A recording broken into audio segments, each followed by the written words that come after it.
Soulcalibur has been a perfect example of gaming.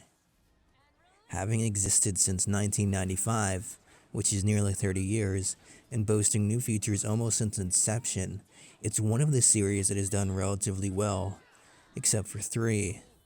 The first ones were mostly released to arcades and then had different ports, as well as different characters depending on the port. While some decisions weren't exactly the best, such as going exclusive right after Soulcalibur 2, or Soulcalibur 5 entirely, there was hope. Soulcalibur is known to pave the way, inventing the 8-way run that later became popular.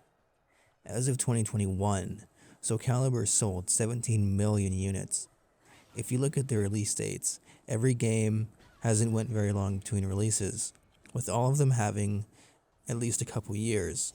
Soulcalibur 5 went the longest if you only count main title releases, and that was 6 years, from 2012, where Soulcalibur 5 released, to 2018, to 6.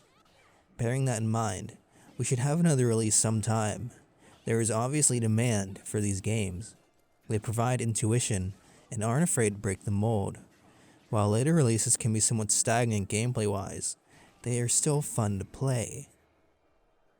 It's understandable that 5 had a little bit of problems.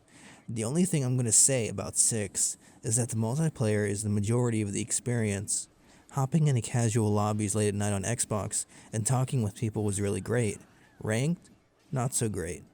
There are sweats, as you have endured and can imagine, but it wasn't so bad. You could go back and find a casual lobby. Count the factor of no crossplay though, and it starts to become a little faint. Spamming reversal edge the entire time almost ruins it. Years down the line, however, it's become a little harder to find people online. It's still doable, just harder. There's lots of blame towards the netcode, with many people citing that they can't find matches at all. You could consider it good for the die-hard players who didn't get filtered, but the overall player count is a travesty. Again, understandable, since it was largely abandoned 2 years ago. With all of this in consideration, shouldn't somebody be putting time and effort into a new game? Sure, they have multiple IPs, but what is Project Soul doing? Soulcalibur 6 exceeded sales and expectations, especially the first year, and did well enough to attract Namco's attention despite the horrible budget. Now, it's been 6 years.